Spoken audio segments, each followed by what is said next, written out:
Hello there, dear friends, and welcome once again to the Relaxed Fantasy Review. Today, we're talking about bad spells, the worst spells in the game, the ones that really fail on the fantasy they're trying to sell you on, ones that could be replicated through the use of common adventuring gear or simple actions that anybody can really take. These are things that I would not waste my cantrips on, because it turns out that while cantrips cost nothing to cast, you don't get very many of them. You have to choose the good ones. Today we're talking about the Sorcerer. Sorcerers actually get a lot of cantrips. They start with 4, and then they go up to 6 as the game goes on, and that's not including any extras they might get from their race, or feats they take, or anything like that. So, wasting a cantrip slot doesn't seem like that big of a deal for a sorcerer. But keep in mind that sorcerers lean into their cantrips a lot, since they only have a few spells to cast. Their spell list is one of the smallest, and their cantrips are something they lean into a lot. I've prepared a top 5 list of sorcerer cantrips that I would personally avoid, and I'll explain why as we go. But before we get into the list, I'd like to let you know that Relaxed Fantasy Review has memberships. For just $1 a month, you get a couple benefits. First, you get a badge next to your name in the comments, letting folks know that you're a supporter of the channel, earning you my undying gratitude, as well as you get early access to the videos. I upload videos every other day, have done since the channel's existed, and now I'm uploading them a day early for members only. If you can't support the channel, that's fine, don't worry about it. I'm not changing my upload schedule. You're still going to get the videos exactly as you always have. But for that $1 a month, if you click the join button below this video, you can get access to the video a day early every time. So, something to consider. And if you can't, thank you anyways for watching and supporting me just through your presence and your support of the content here on YouTube. So, let's talk about cantrips. First of all, True Strike. True Strike is the poster child of bad cantrips. And why is that? Well, True Strike takes an action to cast and grants you advantage on your next turn on your first attack you make against a creature. Seems like it'd be a cool thing to grant yourself advantage, right? Well, not so fast. See, it specifically states that you grant yourself advantage on one attack, the first one you make, on your next turn. See, sorcerers have meta magic. They love to quicken their spells, casting a spell as a bonus action and a cantrip as an action. And there's no reason to think that with a cantrip like True Strike, you could cast this as your action and then quicken another spell, basically guaranteeing yourself advantage. We like advantage. Who doesn't like advantage?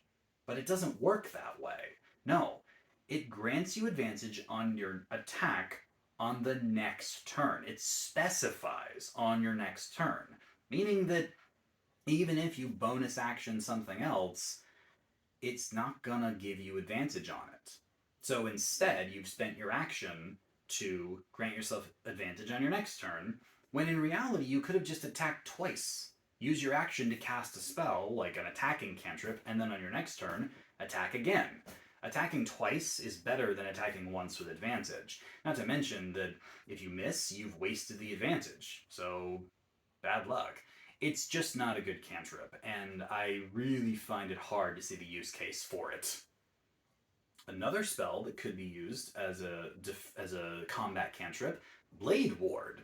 Blade Ward is a spell that you cast as an action, and then for the rest of your turn, the rest of the round, until the end of your next turn, you have resistance against bludgeoning, piercing, and slashing damage. Holy crap. Barbarians get that by raging, except now you can do it as a cantrip? Yes, but no. See, another problem with Blade Ward is that it grants you this resistance as your action. So once again, if you want to do anything else, you have to spend your sorcery points or cast a spell that takes a bonus action. So it uses your action. And then, the trouble is that it gives you resistance to the damage, bludgeoning, piercing, slashing. Fine, nothing wrong with that. But you know what hurts you less than an attack that you have resistance to? An attack that misses you entirely. And instead of spending your action on Blade Ward, you could spend your action to just dodge. You don't even have to be a spellcaster. Anybody can do this. You just use your action to take the dodge action all attacks against you have disadvantage, meaning that instead of taking half damage, you'll likely take no damage because your enemies probably are going to miss you. And it doesn't take a cantrip slot to do that. You just do it. So yeah, Blade Ward, casting it as a bonus action could potentially make it better, and there is a race, the Earth Genasi, that can do that a few times per day. Or you could blow a sorcery point, or two, I suppose, to quicken Blade Ward, but when you could just take the dodge action, that doesn't feel like it's worth it at all. So, yeah, Blade Ward, not a good pick.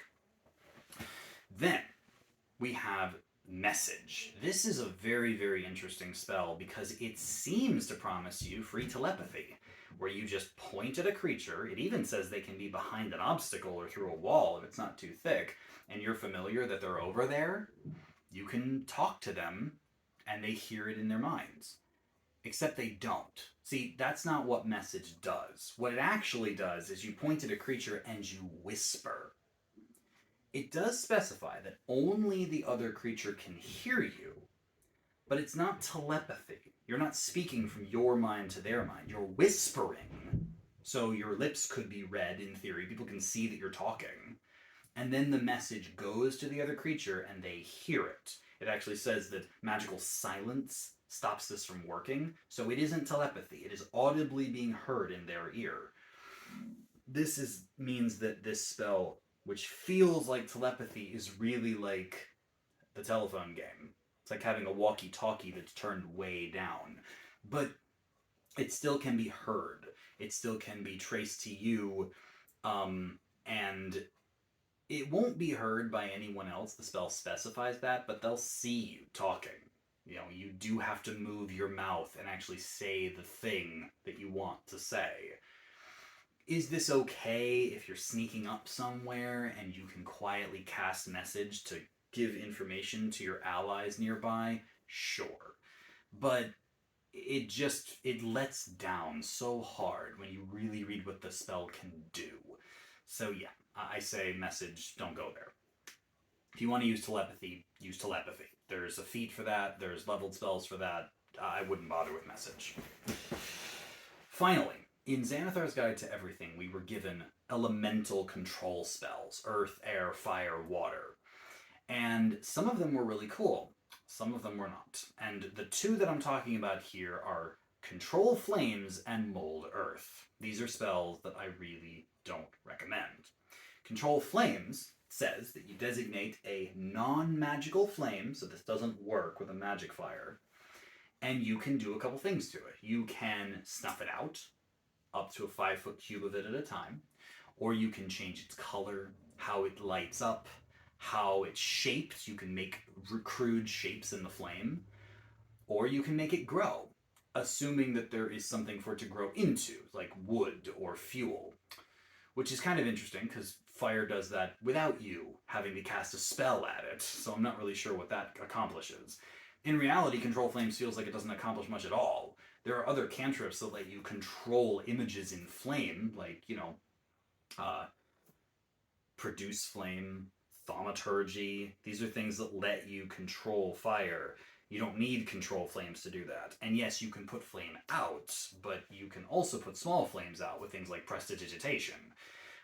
Maybe not the big fire. Like, this would work if you were a firefighter, but you're not a firefighter, you're a sorcerer. Yeah, it just doesn't do anything. Like, if you want to fire out, grab some water. The other one is Mold Earth, and this one's a little more useful because it lets you dig really fast. You can designate an area of loose soil, and you can excavate it 5 square foot at a time. That's not terrible. I mean, you could have used a shovel, but that would take a long time and some physical checks. Mold Earth lets you just do it. I don't know how often you're going to have to be digging a hole, maybe if you're digging a trench or excavating a tunnel, but it only works on loose earth. If you find stone, you can interact with the stone, you can make shapes on it, and I mean shapes on it. Like, you can make a picture appear on it. You can't shape the stone like a carver could. Like, this doesn't replace a pickaxe or some sort of stone cutting tool. It's just images. And you can turn difficult terrain into non-difficult terrain, or vice versa. So it's not as bad as Control Flames. It does something. but what it does just doesn't feel particularly useful. Like, yes, it saves you a bit of time if you don't want to use a pickaxe or a shovel, but it really doesn't feel like using pickaxes or shovels comes up much in D&D. And yeah, it's just kind of underwhelming. All of these spells are kind of underwhelming. Their effects sound cool, granting advantage, resistance to damage, speaking without anyone hearing you, controlling fire and earth. Except they just kind of fall flat. These spells just don't do what you want them to do. And yes, I understand that DMs can interpret these spells, and if I were a DM and someone took them, I might buff them a little bit. But rules as written, these spells just don't work. I would recommend any other spell, any other cantrip for damage or for utility, other than these five. This has been the Relaxed Fantasy Review. If you enjoyed the video, please like and subscribe down below. Have a look for the join button down there, and keep your eyes peeled for more bad spell reviews coming down the line soon. Have a good one, my friends.